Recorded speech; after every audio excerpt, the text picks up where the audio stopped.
Good afternoon, all. I'm Dr. Shanti Priya, consultant pediatric cardiologist, KIMS Icon Hospital, Visakhapatnam.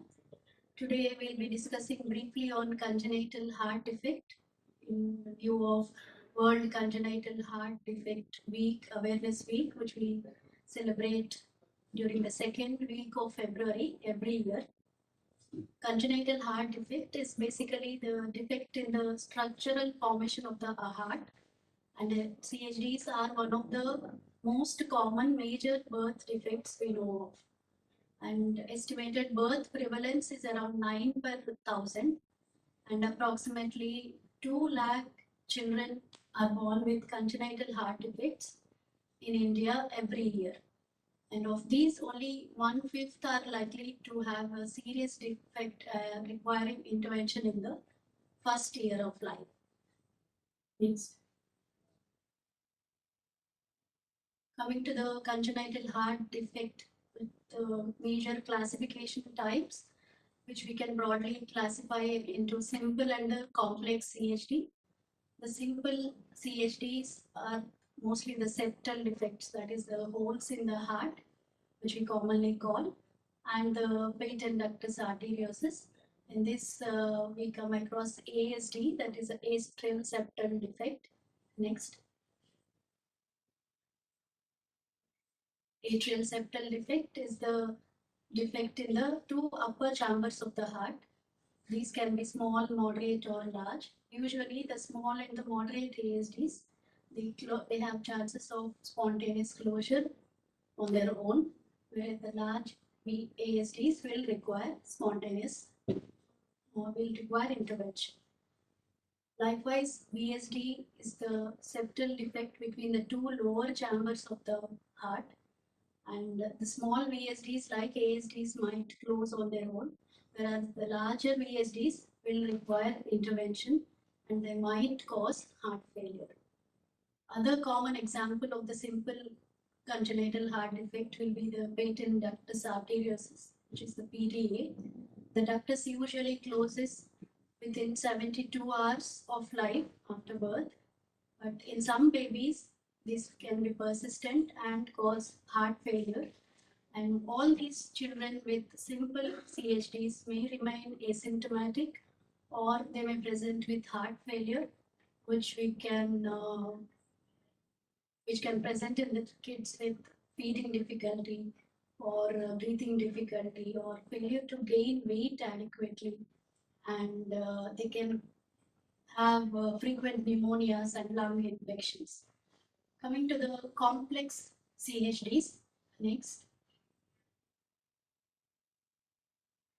One of the commonest one is the tetralogy of Fallot, which is a combination of 4 major structural heart defects, mainly the large VSD, which is a communication between the two lower chambers of the heart, and along with that, there is a decreased blood flow to the lungs, which causes cyanosis, that is bluish discoloration of the skin, lips, or the tongue, and nail beds and extremities, especially noticed while crying. And the other complex congenital heart defects are the TAPVC, which is total anomalous pulmonary venous connection. In this, all the pulmonary veins are connected instead of to the left side of the heart into the wrong chamber on the right side, which causes heart failure as well as cyanosis. And next, coming to transposition of great arteries like TGA, in which the two major blood vessels of the heart, that is aorta and the pulmonary artery, arise wrongly from the two different chambers, in which this causes the admixture of the oxygenated blood and the deoxygenated blood, causing again cyanosis and heart failure, and which requires immediate intervention. And the other common complex congenital heart diseases are truncus arteriosus, in which instead of the two great vessels that arise separately from the two chambers in the heart, there is only a single common great artery which arises along with the VSD, or the hole between the two chambers of the heart, requiring immediate intervention. Other common examples are coarctation of aorta and common AV canal defect.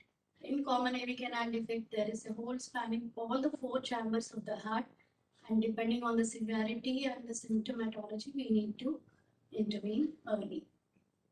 Now, all these complex congenital heart defects will require immediate intervention, and initial assessment is very important.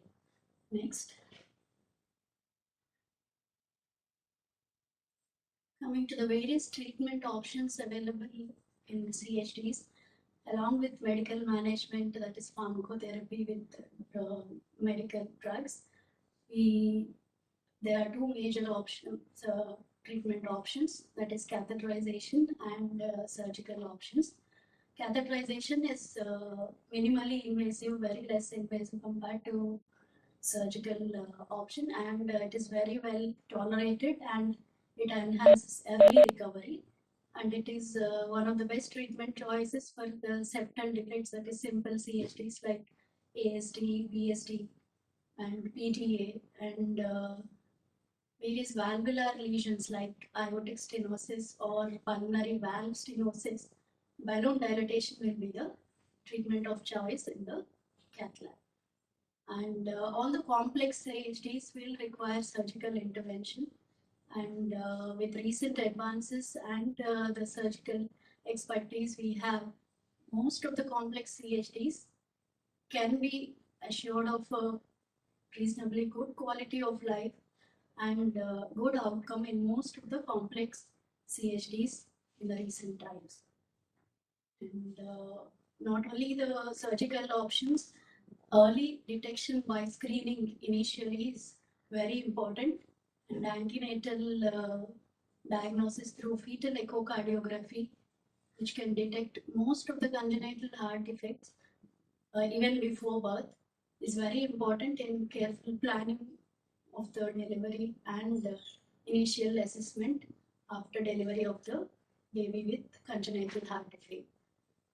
And even postnatally, that is after delivery, newborn needs to be screened with oxygen saturation levels, that is with pulse oximetry, which is very useful tool to detect most of the congenital heart defects after delivery.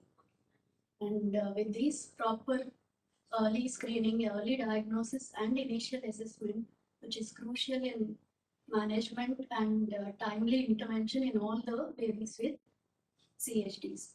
And lastly, to conclude, with the recent advances and all the surgical expertise and the recent cardiac catheterization techniques, we can reasonably give a very good outcome, minimally invasive, using catheterization procedure, and if not the surgical techniques, all the babies with CHDs, even the complex CHDs, can be given a very good outcome in the recent times.